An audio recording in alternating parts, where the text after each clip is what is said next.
Merci beaucoup Monsieur le Président. Monsieur le Président, chers collègues, je respecterai aussi la règle de faire bref, moins que jamais d'ailleurs. Le contexte que nous vivons ne se prête à la polémique. Il y a à peine un mois, la Normandie recevait des représentants de gouvernement, des acteurs de la société civile venus du monde entier, mobiliser sa jeunesse et ses lycées au Forum Normandie pour la paix avec François-Xavier Priolo et vous, Monsieur le Président. Le message de la Normandie qui a été porté à ce moment-là, une acuité particulière quelques jours avant que la barbarie islamiste ne vienne de nouveau se déchaîner.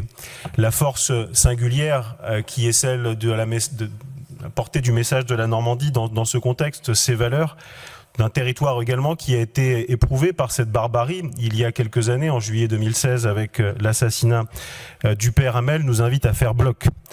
Faire bloc autour d'une condamnation unanime contre une idéologie dont il faut bien la qualifier. Elle est totalitaire, elle s'en prend à nos valeurs, à notre mode de vie.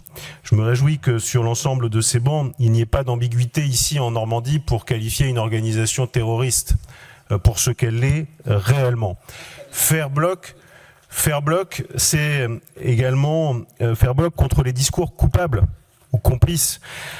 Ceux qui sont prononcés par des leaders insoumis.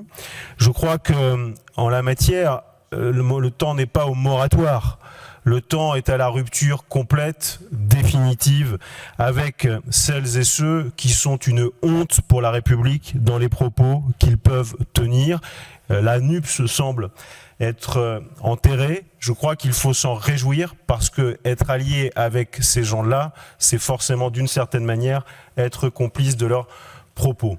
Faire bloc, c'est aussi faire bloc contre celles et ceux qui, à force de silence complice et d'indignation sélective, eh bien, finissent par légitimer la violence terroriste. Faire bloc, c'est aussi avoir conscience que l'indignation, les paroles, les rassemblements et les bougies ne peuvent pas suffire et que des actes forts s'imposent au niveau national, comme chacune et chacun doit le faire dans les responsabilités qui sont les siennes au niveau local.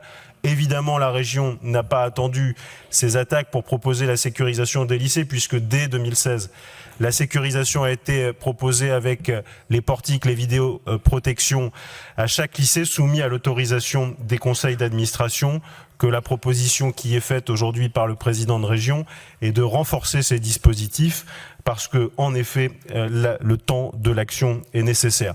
Faire bloc et se tenir debout. Se tenir debout, c'est continuer à agir comme nous le faisons avec le sens des responsabilités et une ligne politique qui soit la plus claire possible. Nous avons pu entendre les uns et les autres parler du dérèglement climatique. Je le fais régulièrement dans ces séances, dire que il n'y a pas d'un côté celles et ceux qui donnent des leçons, qui sont dans l'incantation, qui prononcent des discours avec la tonalité de la vérité révélée et qui seraient les seuls à pouvoir avoir conscience de la situation dans laquelle nous sommes. Nous sommes aujourd'hui dans l'action, et d'ailleurs je voudrais rappeler que ceux-là même qui tiennent ces discours ont un coefficient électoral dont il faut rappeler qu'il n'est pas majoritaire et qu'ils ont pu l'éprouver tant devant nos concitoyens au moment des élections régionales que récemment devant les élus au moment des élections sénatoriales, là où ils ont présenté des candidats avec des scores qui en disent long sur l'audience qui est la leur. Ce que je voulais dire, c'est que plutôt que l'incantation, la majorité préfère agir et agir concrètement.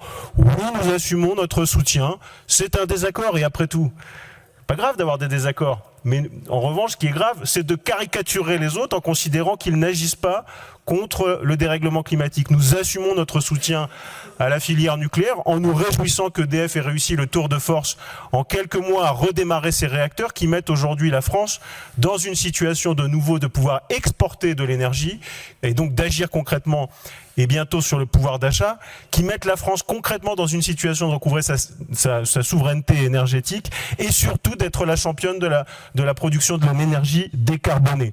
Oui, nous sommes fiers de soutenir l'implantation de nouveaux réacteurs d'EPR, comme nous sommes fiers de la délibération qui sera présentée tout à l'heure par le président pour accompagner cette filière dans le besoin de formation qui est la sienne. Je rappelle que la filière nucléaire et la filière d'énergie dans notre région sont 36 000 emplois, 1400 entreprises entreprises et une contribution à 2 milliards pour le soutien de l'économie, à la contribution au développement économique.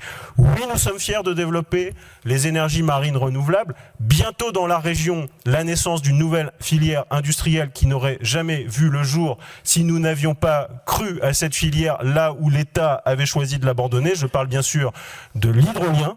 Grâce à la région, en effet, une nouvelle filière va pouvoir voir le jour dans le Cotentin et donc pour l'ensemble de la région et de continuer de produire des emplois et une énergie décarbonée.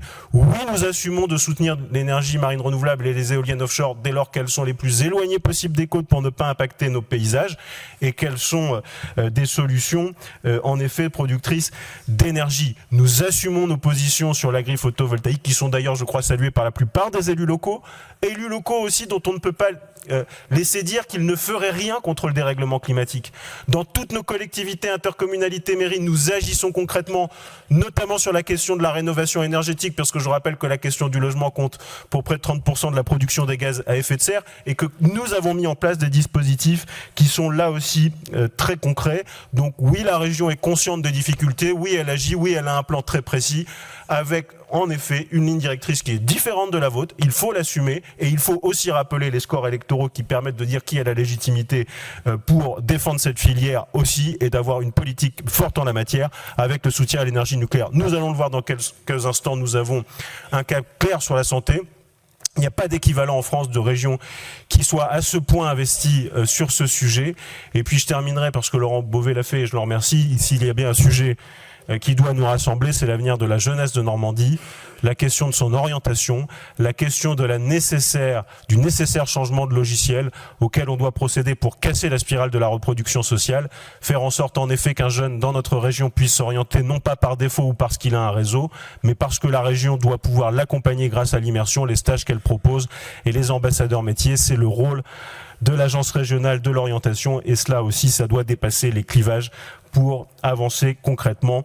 Voilà en quoi faire bloc et tenir debout, ça a plus que jamais du sens aujourd'hui. Merci beaucoup.